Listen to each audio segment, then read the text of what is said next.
Ladies and gentlemen, boys and girls, aloha. Welcome to the Cafe Gallery. Thank you so much for coming out.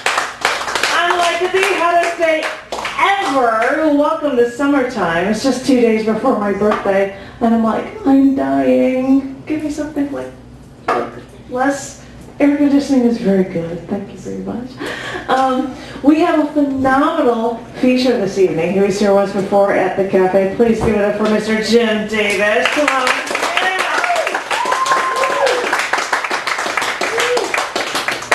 Double plus awesome. He was awesome when I heard him last year when he was here before. And I'm really looking forward to whatever collection he's got. I believe he's got a really awesome book that's just on here, but I'm not going to talk about it until his feature comes. So, I was trying to figure out how to be able to start this evening, and I thought that I would do some poetry that talks about pets. You know, people have a dog or a cat or something, and I thought I should do something about, like, my pets. I don't know, some people, you know, I've got 2 cats now, but I'm not doing poems about cats, trust me. So I thought I would start with this one, which is called Anderson. I started having pets only when I went away to college. The option didn't really seem to be there for me when I was there until I was on my own. I'd go to the pet superstore and buy some feeder goldfish, 25 cents each, for my little bowl in my dorm. But there was no air filter, and since I didn't really know any better, these 25-cent goldfish, they would die. And so I started naming them after ex-boyfriends, so that when they died, I wouldn't feel bad when I flushed them down the toilet. But then I decided on a new and improved pet, one I could name as my own, one that could crawl all over me. So I got a little salamander, and I named my newt Anderson, named after the performance artist, not the newt, that's the politician, trust me. So Anderson sat in the goldfish bowl crawling around to the shrimp pellets I dropped in for food, and I'd bring Anderson out to crawl up my arm. And I felt like I had accomplished something with my first pet, Anderson. I had him for a year until I went home for one summer. That summer, I traveled around the country, so I told my sister all she had to do was drop food pellets in once every few days so Anderson would have food. So after my trip to Arizona, where it was so hot, I could literally smell my flesh burn. My sister told me that Anderson was missing. She didn't take Anderson from the bowl. Anderson couldn't crawl out, but Anderson escaped. I wondered if she did this because she didn't want to care for a newt, but really, it wasn't hard work. And 2 months later, a cleaning lady cleaned the basement, held up an Anderson carcass, and asked if we were missing someone, and this was someone we were looking for. That's when I realized I got out of this place. And my little Anderson was trying to do the same. Thanks.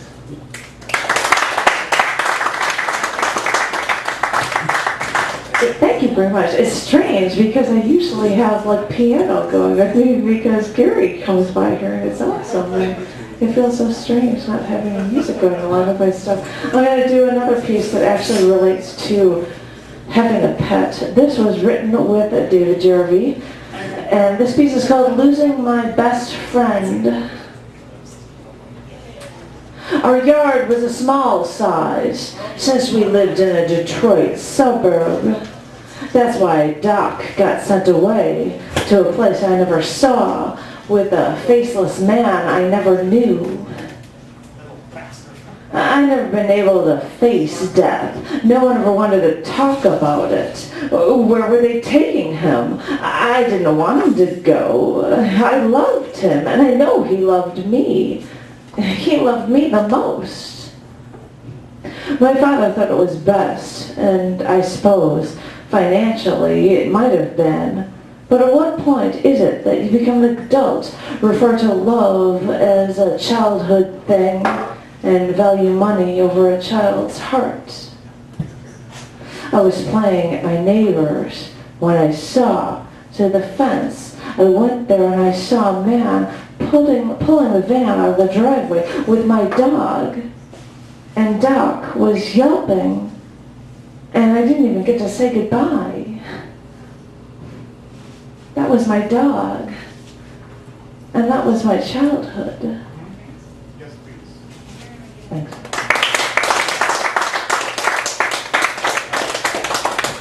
I'm going to have to find happier pieces if I come back here. So ladies and gentlemen, I'm going to call up the first open micer, which I'm hoping he's going to read 3 pieces, maybe one of them from cc&d magazine. Please, ladies and gentlemen, give it up for Mr. Bruce Mattson. Bruce, get on up here.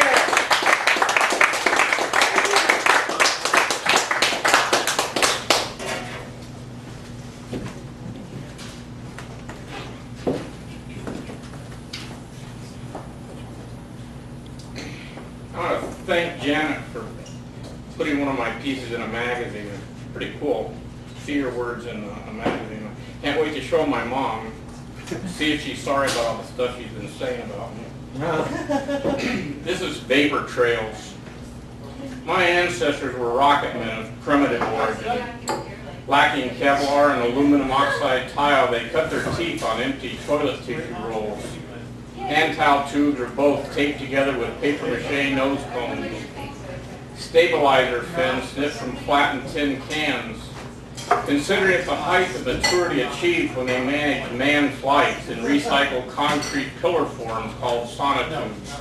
Finding that those with cementatious residue resisted burnup on re-entry only slightly better than those without, no doubt salvaged from offshore drill rigs and washed clean by the sea.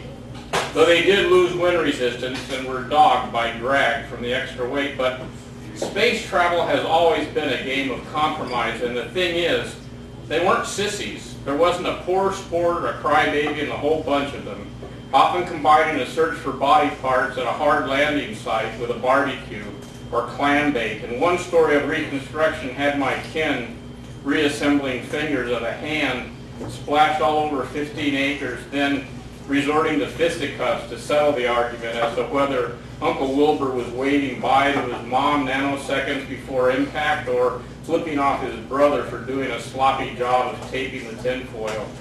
It's hard to say what happened to jeans like that, but damn it, I'm happy in a boat. What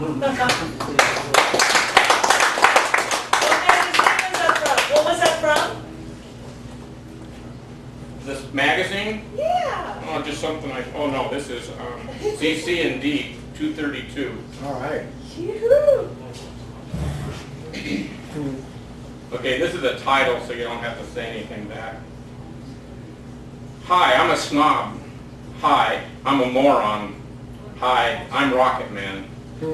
I like people. I really do. Marinade, seasoning, salt, and charcoal grilling bring to mind more often than I could hope to need a meal, and voices have been a plague, urging me to check armpits and inner thighs for stitches, confirming suspicions that some I overhear may be full of something more suitable to be boxed and shipped or shelved until such time as something stuffed might be just the ticket. I don't need a mirror to remind me I'm no prize. I have a list of girls I used to know to keep all things that I am not fresh upon my mind. Should I forget how apparently my curb appeal screams less than a thrill a minute and something ho-hum this way comes. Still, I can't help indulging my despicable inclinations to check out people's asses, and would happily confess were the practice related to some uncontrollable and insatiable sexual appetite instead of my inexcusable proclivity to look for the little telltale string with a plastic hoop one pulls to bring on social intercourse. Yet should my stuck-up violation of your sensibilities spark contempt and resolution that I be shunned and disregarded, I beg you, have mercy where mercy has no warrant, for it is my own company in particular that I find to be the most unbearably inane. Oh. This is Loving Davy Crockett.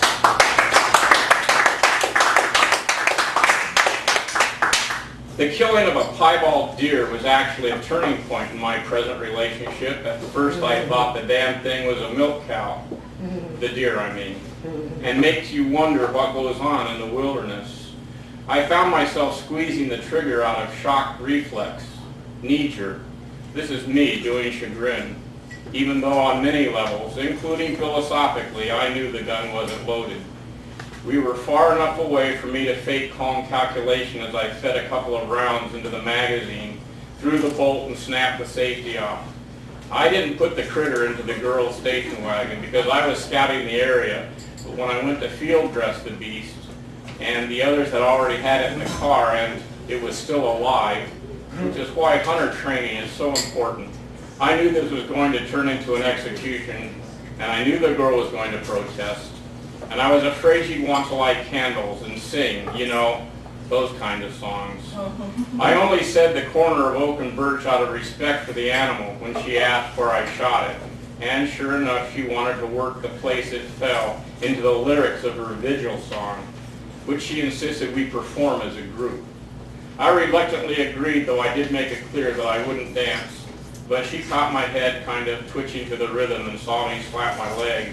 That's when she said, close enough, and that she knew then I had a heart after all, whereupon she took my arm and left a wet spot on my sleeve, marking the place her cheek had rested for a moment before I blew the deer's brains out. Still, she said she wouldn't kiss me if I were the last buck in the woods. There was a pile of jolly green giant frozen peas where the condemned threw up in her car. Great, I said, a camp robber. I eat venison because I believe in natural foods. And that stuff has a carbon half-life of about 1 billion years or so. We've been together now through several hunting seasons. She's gotten used to deer meat and stick biscuits, and I've gotten used to singing. I was already used to not being kissed.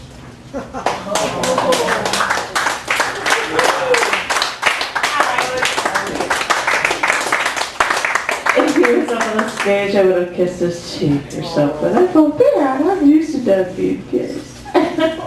Ladies and gentlemen. Ladies and gentlemen, give it up for my wonderful, charming, sultry, seductive sidekick. Please, I hope you're reading other poems as well as your own. Give it up for Mr. Bob Raschka, the Bobster himself. Give it up! Woo!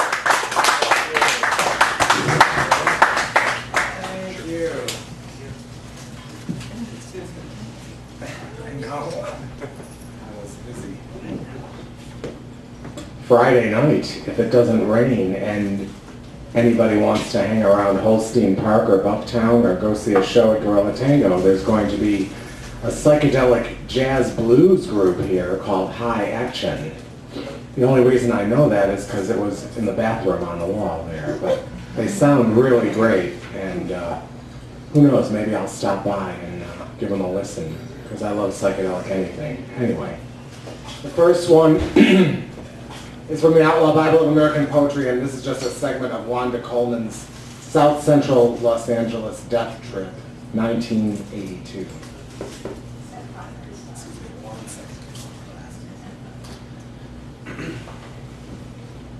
Just another X marking it.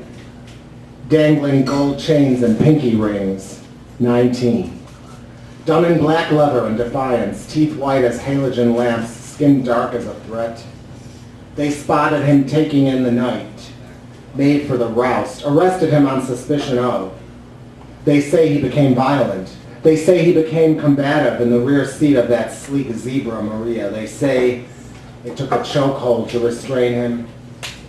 And then they say he died of asphyxiation on the spot. Summarized in the coroner's report as the demise of one more nondescript dust bunny ripped on phencyclidine, which justified their need to leave his hands cuffed behind his back long after rigor mortis set in. 2. Stress had damaged his 39-year-old mind more than he could admit, but he was trying to make life work as well as it could. For a father with 3 children praying Dad will pull through. Where the butcher knife came from, no one's sure. They say he held off 10 riot squad patrol cars for 45 minutes outside that 109th Street church. They say the cops had stopped him because they didn't like his looks. They say something fragile inside his head snapped. They say it took 20 rounds of ammo to bring him down. They say he took 5 gunshot pellets and 13 bullets. They say that was a lot of outrage over a case of misconstrued identity. 3. She was fed up that day with everything. Now here they come turning off the damn gas, so she went and chased the service rep from the yard before he could carry out the disconnection order. By the time police officers arrived, she had lost what was left of her common sense, had grabbed up and brandished an 11-inch boning knife to back up her mouth. The 2 officers complained she threw that knife at them, and they were so terrified they didn't consider a wounding. They simply emptied both guns into the 39-year-old hefty female. It took 12 shots to subdue all that treat a nigga this and white son of a bitch ass that, they said, and kill it. 4. Last one. It's only partial. Strangely, he was dodging and ducking, bouncing and rolling, tipping and slipping, as if dangling from the end of it, in and out of traffic in front of the sheriff's station, embarrassing them, causing a modest jam for no apparent reason. Therefore, they arrested the 26-year-old descendant of slaves and booked him for this queer behavior, their spokesman said, because there weren't enough terrorists, assassins, or irate taxpayers to keep them busy that Wednesday afternoon. He was handcuffed and left alone in his cell and fell inexplicably into unconsciousness in a mere 3 hours, they said. He was rushed to a nearby hospital, still in cuffs, where he died within 22 minutes. Cause of demise, as unknown as ever.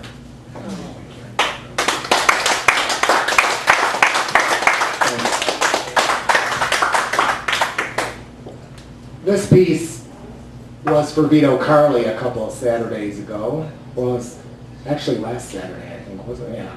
No, two Saturdays ago at the Art Colony. Those who know Vito knows he does random style stream of consciousness poetry every once in a while. And so I decided to do one of my own, for better or worse.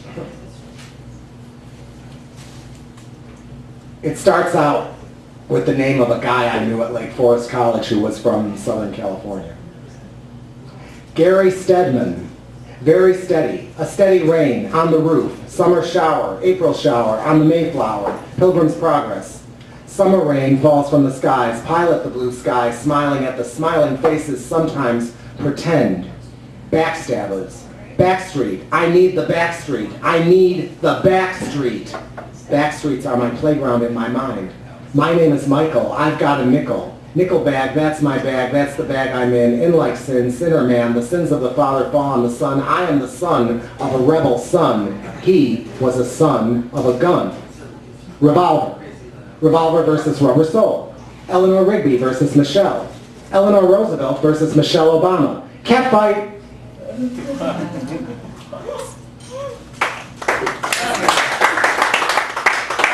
This last one. I think we're confused with thinking of a cat fight there first. Sorry. Too much reality TV. And this one is called Blondo. Has anyone spent any time in Omaha, Nebraska? Oh. If you spend any time there, might know what I'm talking about. Omaha has a street called Blondo. Don't worry. I saw several brunettes and even 1 or 2 redheads on it. Blondo runs east and west, goes up and down little hills right across the city before it ceases to exist at Northwest Radial Highway. It narrows, becomes tighter, clams up. So all phenomenons before fading away. But somewhere further west, within walking distance, has to be that little diner where the mean-faced, bleached Blondo lady tosses you ham and essays. Thank you very much.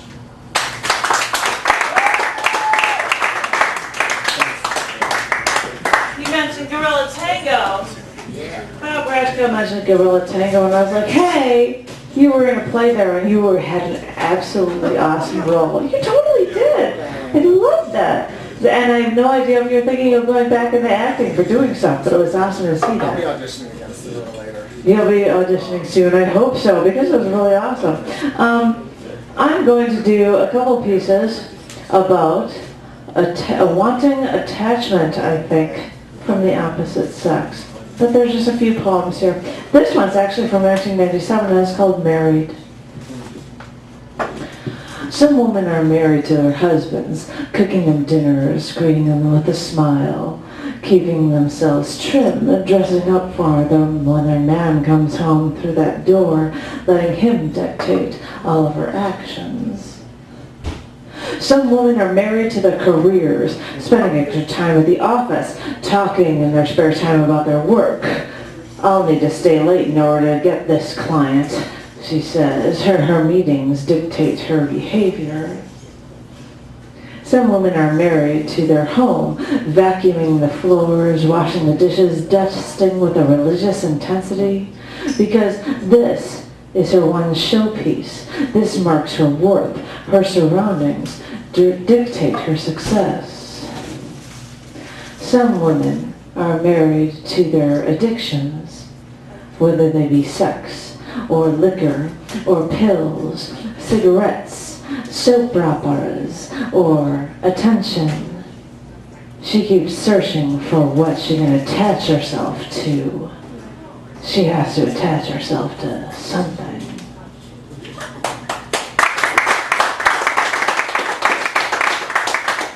Thank you. I thought at the beginning, I'm like, well, it's trite, but I'm like, she's got to attach herself to something. I'm going to do that as a junction into this one. Which one should I do first? Oh, what the hell, I read this order. I'm doing this one next. This is called Everyone Else. Oh, I think I need my beer for this because it's about standing here and drinking a beer. So I should have a beer and act like I'm active. Because I don't actually drink this. So, I might cackle like a witch, but, you know, there you go. This is called Everyone Else. I sit here regularly at the corner of the bar by myself, and I order drinks by myself, and I bring my laptop so I can work, and I bring my Wall Street Journal so I can read. I flip the pages open flamboyantly as I drink.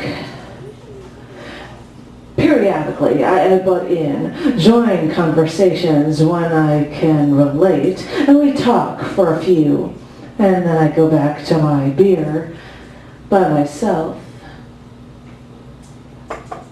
You know, a part of me thinks that I'm above everyone else, that I'm smarter than everyone else.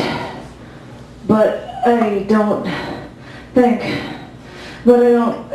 think I have those airs. So I sit here at this bar that I come to regularly, and I wonder why right now I'm all alone.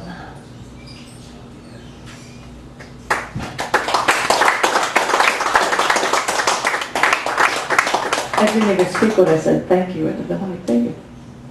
You see it? I don't have, like, that's my prop hand, I guess. But I like beer anyway. Let's see, this one is called Worth Something. These are all on a theme. This is called Worth Something.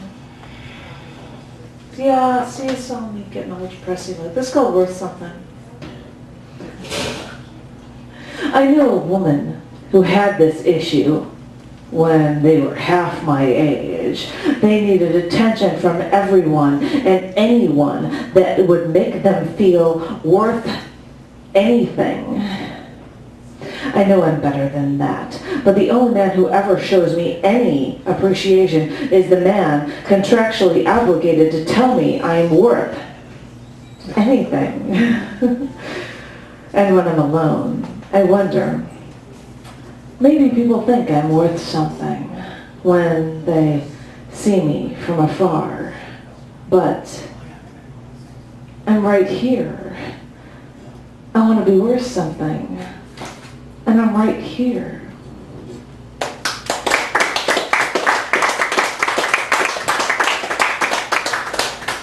My reading this is not a call to have people tell you, you're worth something. I'm just reading these pieces. You're worth something. Yeah, I'm worth something. No, every single one of you here, everybody here. Tressa, I don't even see her, but I can't see with the lights. Everybody here is worth something because cabaret is worth something and poetry is worth something, so everybody give it up for yourselves because you're so double plus awesome. Yeah. And now, after that raucous round of applause, we want to call up a man who runs another poetry open mic, which doesn't have features, so people like Jim Davis wouldn't be able to come out and strut his stuff for 20 minutes to a half hour. But you can do whatever you want, do anything musically or anything, which is double plus awesome. So please, ladies and gentlemen, give it up for Mr. Patrick Gurley. Patrick, get up here.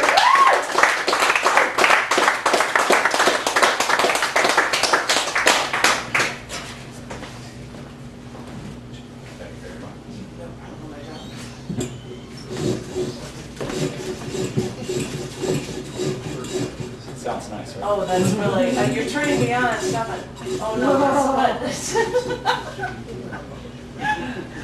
Yes, I host an open mic called Ruffled Feathers. It's at Roosters. Roosters is on the corner of Diversey and Kedzie.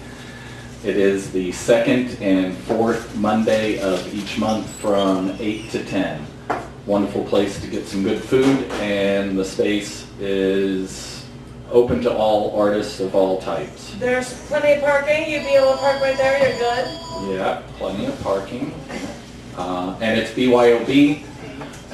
Since it's a cafe, it's also all ages. And this coming Monday... The last time I was there, I had to do Under the Sea, because I'm like, there's a bunch of kids here. I'm like, what did I shoot? What the hell are you? Well, And I all felt a Little Mermaid when I said it, which is cute. I think I'm going to have a couple little violinists playing this Monday, and my two daughters are going to come, and I'm hoping will read as well. So since she loves the title of this, I'm going to read a couple pieces from Pull Tabs and Other Things to Stick Your Fingers Through, my fifth book. This is one I don't read that often. And it's nice and long since we got plenty of time, right? You're worth it, Angel. Might I dance here a while, feeling the air, pushing the persistence, motion, not forced, rather let loose to expel potential as kinetic. Might you join me in breathing? Not there, no. It can only happen when there is, what was it? There. Just a moment, then push to the point where, can it be that there was a time once? Do you please place your thoughts over there in the wicker basket by the hearth where the old newspaper, kindling, and thoughts of fire are kept. There'll be no dreaming, no, not now, not here. There will be, yes, over there in the wicker basket, that's right. Place it there for burning. It's that smell, burnt wood, ash on hands, sulfur matches, and kerosene.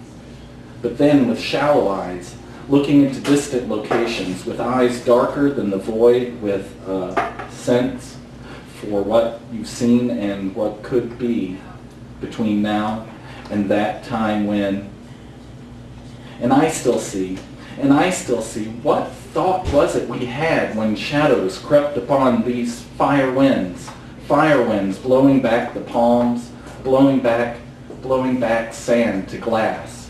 We evolved to our own decay. Those fire winds blowing back. Was it here that was it? Yes. Place those thoughts over there in the box. The fire winds are blowing, and the cat before me wants to play. Before this could happen, we had to be somewhere. Then all things could come together just at the right moment, save the chance, save the random eyelash leading to the blink, to the missed signal, the 20 casualty crash on your happy day, on your side of the road, your sunny spot delay. Save all your chaos in the closet, there, locked in an old military footlocker. Tomorrow your dreams will, blessed vision of peace, a vision only, yet blessed all the same. How hollow and ready to receive in its emptiness. Still early. Not there, not here, not these eyes had visions of a world once much larger than the world today. This hazy world, this tomorrow, this. Place it over there. Not here anymore. We've moved past that. We've grown up. Remember? Grown up. Like those we laughed at, or those we wish to be.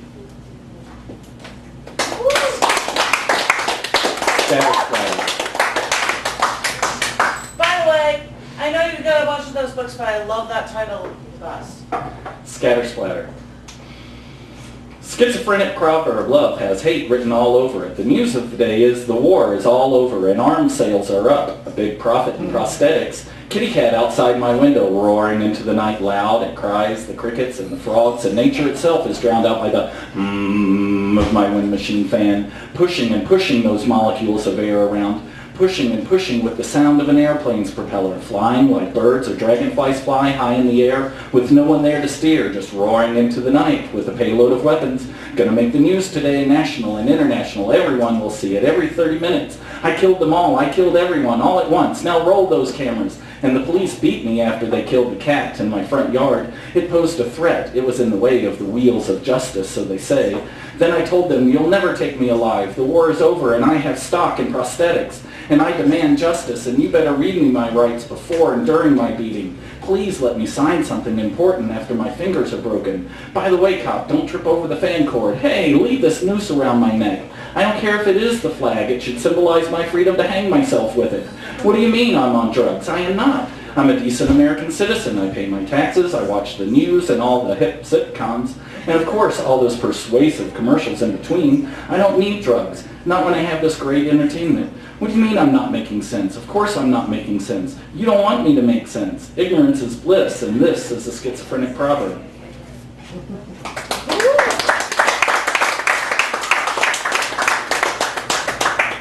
And some pieces from my 8th book, Screws Fall Out, which is almost completely complete in final editing.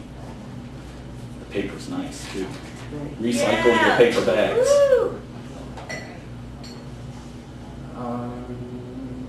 Sorry. Change of heart there. That's truly being like, I'm going to reuse something that we use from a grocery store. I think it's awesome, actually. It feels cool on the fingers, too. I felt it's awesome. Here it comes. Welcome to tomorrow. It happens, ready or not. The future becomes us, despite our resistance.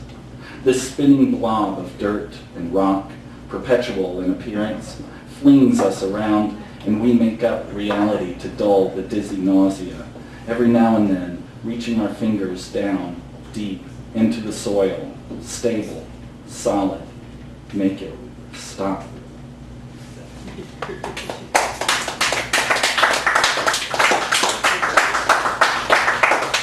So, and then the first one in here, which, given what you were saying earlier. The perfect poem. What is the perfect poem? What does it take to give one the feeling, the emotion? Is it formed of love, love lost or gained? Beating hearts or bleeding hearts? What forms the perfect poem? Anger of political disposition, ranting and raving against the system, against the world and the state of your social status, spreading the hate you bemoan. How does one craft the perfect poem? Through clever witticisms, tongue-dripping imagery, humorous jibs and jeers, setting oneself up on a plateau while pushing others deep in the valley below, or begging for the sympathetic savior to your self-deprivation. Does the perfect poem make us cry, make us laugh? Does it bring us to a place of empathy, a collective spiritual rendezvous in the ether of our hidden universe, and hold us there until we are all one? No. The perfect poem is born out of each of us when we conceive the idea, the thought, the emotion, and wrap words around that birth and spew it out on paper or through voice in any language.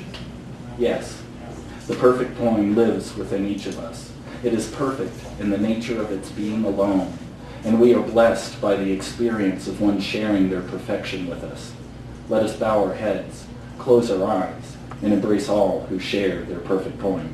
Thank you very much. I have flyers for Ruffle Feathers. It's an awesome time to ruffle feathers. It is. Because, you know, we do these things and he's like, well, we'll do a round robin again because we don't have a feature. Hey, let's go read another one. And it's an awesome time. And people play the guitar.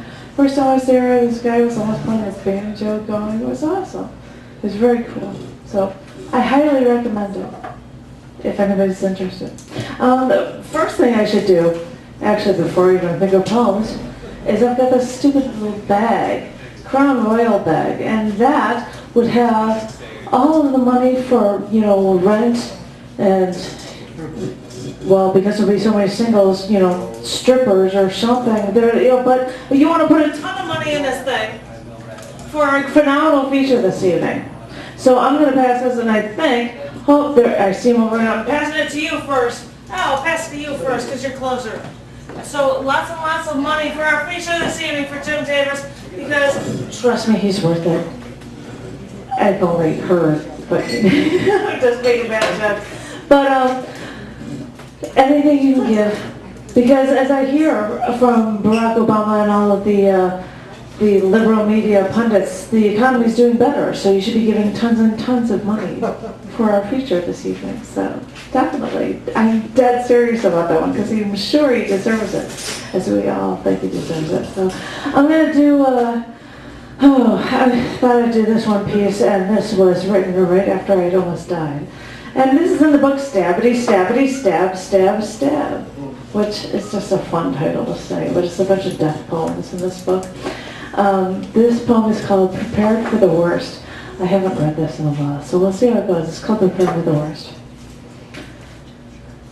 I was fully prepared for the worst when I thought it was going to happen. I had to be the strong one. I had to show everyone that they could count on me. But that had never crossed my mind. But I never thought about someone close to me dying. Someone I thought would always be around. Someone that would always live to their old age. Well, I guess people worry about me and my health because bad things have happened to anyone. But I thought I proved myself before. I proved myself to all those doctors, all those nurses, and all those technicians, and even the cardiologists. I wonder if all those people thought of me now. I'm sure they don't. They'd have to be reminded of me. They don't know me. Why would they remember me? It's just me.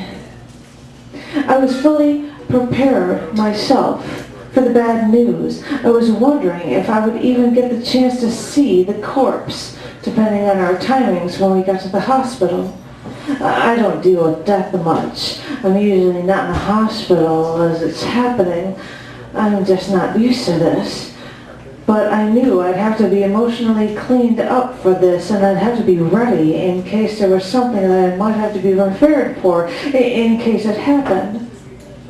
How do you prepare yourself for something like this? I mean, I'm a girl.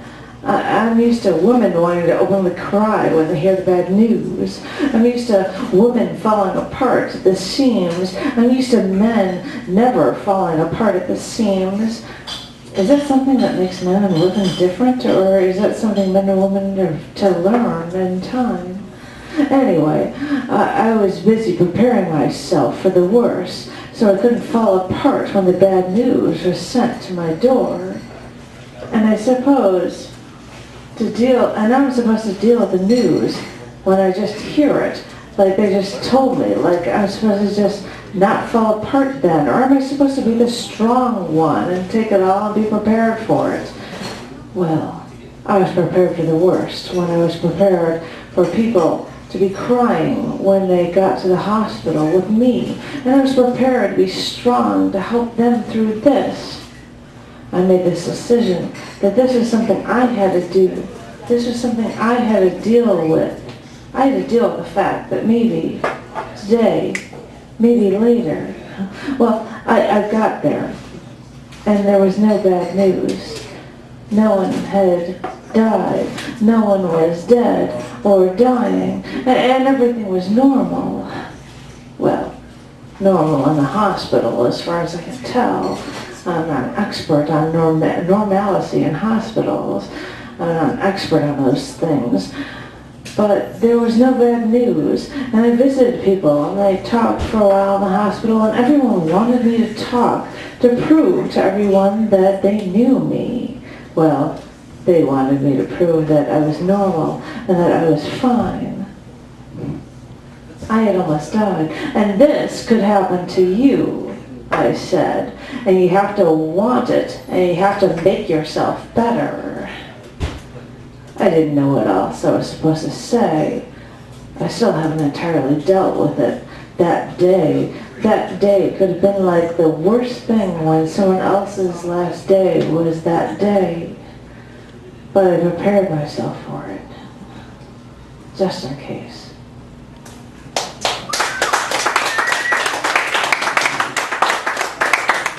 I'm sorry, that was very poorly bred, but I had almost died in the hospital, and my brother had almost died while I was still recovering.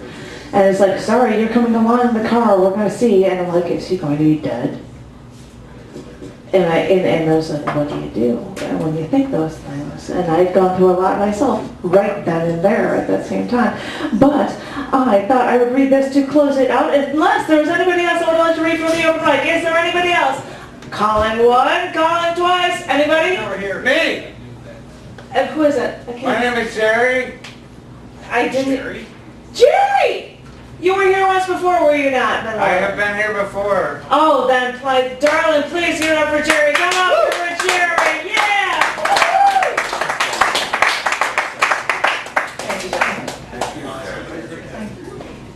If I had to see her, I could curtsy properly. Get it up there. Hello, ladies and gentlemen. My name is Jerry Reynolds. I work well with a mic, but I do better without one. Well, whatever you want. Want to split one? I love the silence of the room. God bless you! So says a woman on Grand Avenue, even when you don't sneeze. God bless you. What you're waiting for never comes. The bus, I mean, she'll say, if you give her half a mind in the ear it's attached to. God bless you.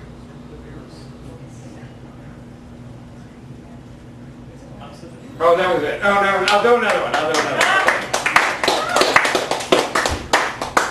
I met my person in the mirror in the 5th Street bar last night. He used to sit across from me, but now he's on my right. He spoke, but over my voice I just couldn't catch his name. He mimicked all my questions, and of course I did the same. I bought a drink for each of us, and the barmaid spots the change. When I tried to pay one what I owed, she told me I was strange. My person in the mirror just laughed, reflecting mirthfulness. We bickered and we shouted some, and then we raised our fists.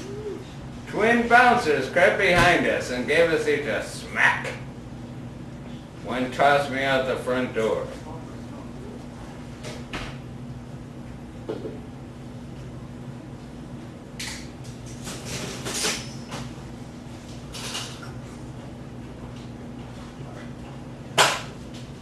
You make up the rest. I don't care. The other times we had.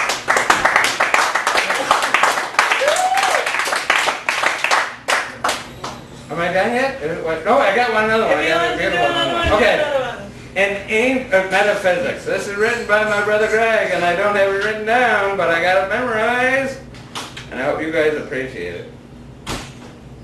An angel and an animal got dressed out in your clothes. And now the angel has to go wherever the animal goes. An angel and an animal can't agree on what to do. They can't decide between themselves, so they leave it up to you. The pair can live in harmony if you remember 2 things. Please don't tease the animals and never touch the angel's wing. Jerry Reynolds, thank you very much for the opportunity.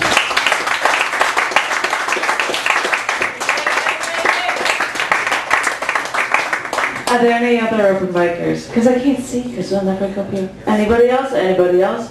Call it once, call it twice. I'm going to go and hunt down, make sure everybody's got this. And then you're going to get like a 2-minute break. 5-minute break. Before you get a phenomenal feature from Mr. Jim Davis. But thank you. We'll see just a few. Thank you very much.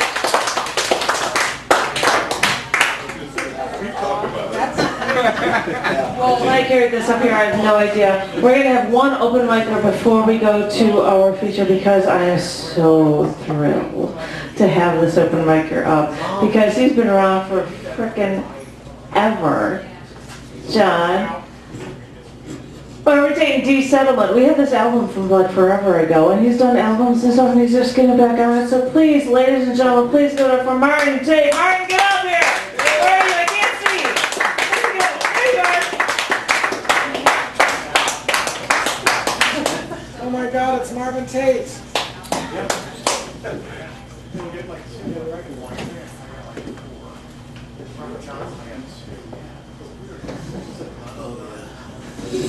Thanks, Janet, for Janet reached out to me via Facebook, and just the right time because a lot of things I concluded a lot of things, my job and what else, school at night.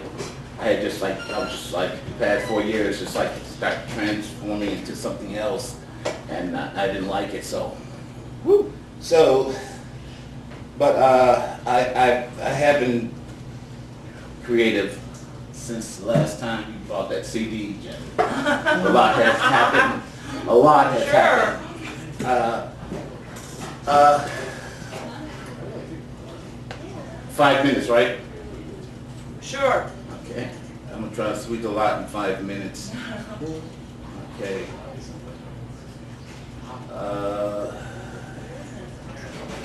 All right. I know you're like, what the fuck, man? Hurry up.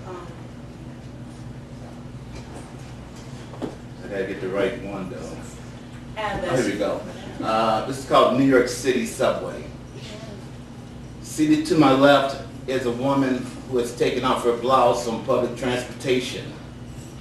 Tucked neatly beside her is her BFF, Ron. I can tell that Ron is an artist by the way he's convinced himself that sitting next to a woman with her boobs exposed does not excite him. And so he continues to read from his trendy magazine, an article on famous left-handed people.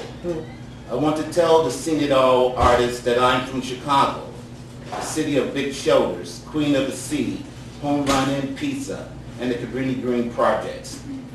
But I can tell that he'd only be appalled by my Midwest ways. How disgusting, staring at a woman's naked breast on public transportation. The woman is protesting too about why she would not put back on her blouse. Her BFF has joined her in their mock protest about everything from Fashion Avenue to gentrification of Times Square. Reporters arrive and the police are in hot pursuit as the two head back to their tiny Soho apartment, where they would drink room temperature beer out of environmentally friendly cups while admiring each other's performance.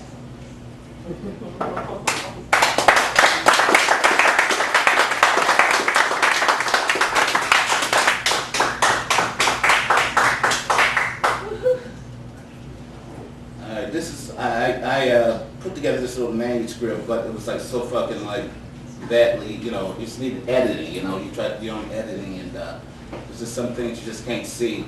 So I just stopped the press and like said, okay, I'll just get me a professional editor to do this for me. This is called Open Mic Night. I was there to hear a good friend read her poems. We both agreed that she should read there, and regardless of the outcome, that I'd make a big stink over her, as if she won an Oscar or something. But I got into an argument instead with the host, who believed in being quiet when his friends read their Prairie Home Companion, Knock Knock Portlandia joke poems. Meyer was there too. We both decided to leave before some good versus bad poet riot broke out. I get the feeling that you would have killed there. Most of the people reading were first-timers too. Two more poems and I'll get to our feature. What's the feature's name again? Jim Davis! Jim Davis. Jim Davis. On July 2nd, I'll be doing, at Lincoln Hall, I'll be doing a Beastie Boys tribute, so figure that out. This is called Nothing.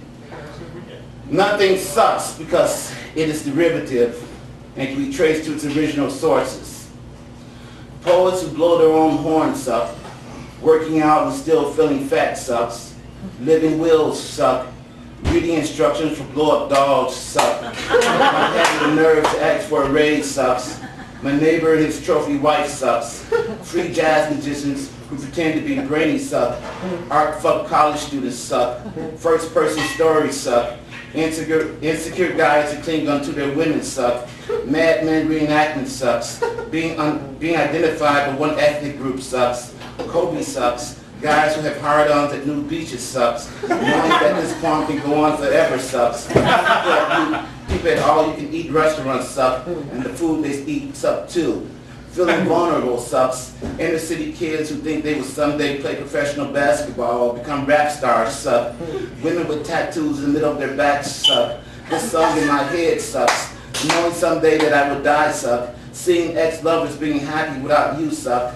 Playing in an all-star cover band sucks. Having a big dick suck. But I imagine having an adult baby-sized penis would suck even more. Sucks. Having a meat day sucks when there's no one to share it with. People who make cute little art and crafts and call it urban sucks. Not being recognized as pet supply suck. Going to a family member's funeral and not crying sucks. People who sit around sipping coffee at Starbucks as if it was a 5-star restaurant suck. People who make grunting sounds when they're working out sucks. People who read books with trendy titles on public transportation suck. American-born musicians with a European accent suck. Self-righteous boys who wave their arms and talk like this have always sucked. Open mics suck. Writing an artist statement suck. Going bald sucks until you realize its benefits. Parents who enroll their kids in wiggle warm classes suck.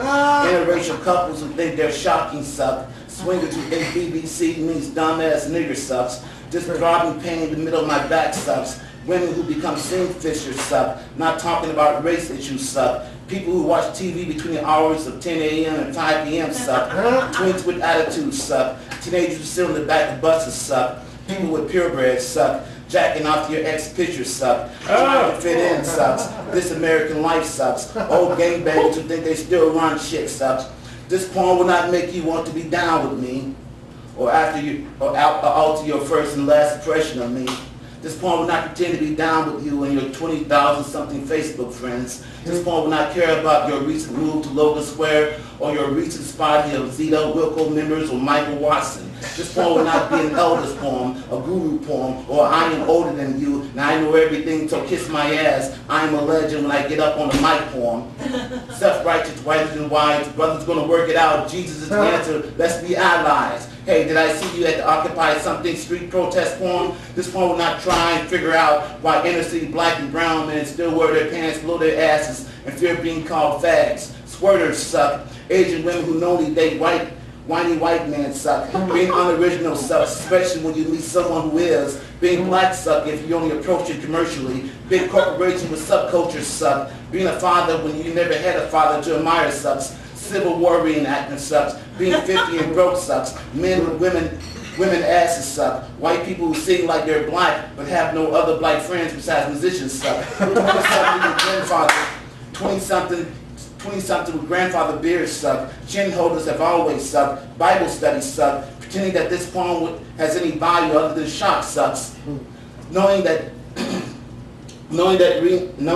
reading this poem will not get me laid sucks. Yogis suck, and so do the people that follow them. Being told to leave the orgy sucks. No, this poem will not be a reference point. This poem will not pretend to be your friend or enemy, trying to seduce you into thinking that we're on some kind of esoteric mythical level of communication or outsiderism. This poem will not make you feel good about yourself. This poem no longer care about the long-term causes and effects of racism between Mexicans and black Mexicans, Africans and African Americans, or Muslims and everybody else. Have you ever felt nothing? Have you ever felt nothing? Like the silence that sits between us when we lie together. This is a nothing poem. I ain't nothing poem. And you ain't nothing poem. We all ain't nothing poem. This is an anti-feel-good poem. And you can't hurt me no more poem. This is I want to be free from all human bullshit. This is a nothing poem. Unless you have the desire and faith to feel the slow stretch of east-west across your heart like words without melody. Like the cat who dies of middle age.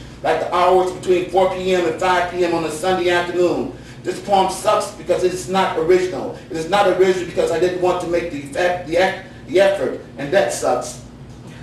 Yeah, that sucked. That poem sucked.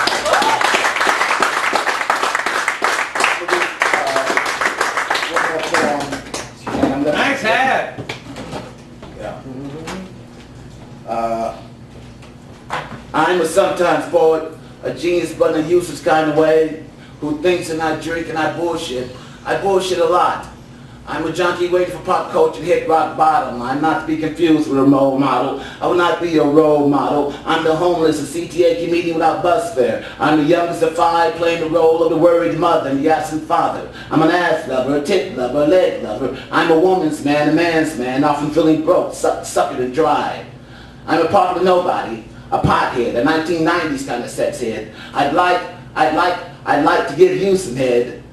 I learned to sing the blues at age 4, unemployed, laid off, walked off higher than 5. But I remember 1969, the nigga with the silver gun that shot Ophelia, and hearing Fahey Flynn reported on the 10 o'clock news, mother of 6 shot 3 times in critical condition at Cook County Hospital. I am Marley's soul rebel, always running in and out of others' lives, and Tapey talking shit too, man, about the mind this, the mind that, the mind.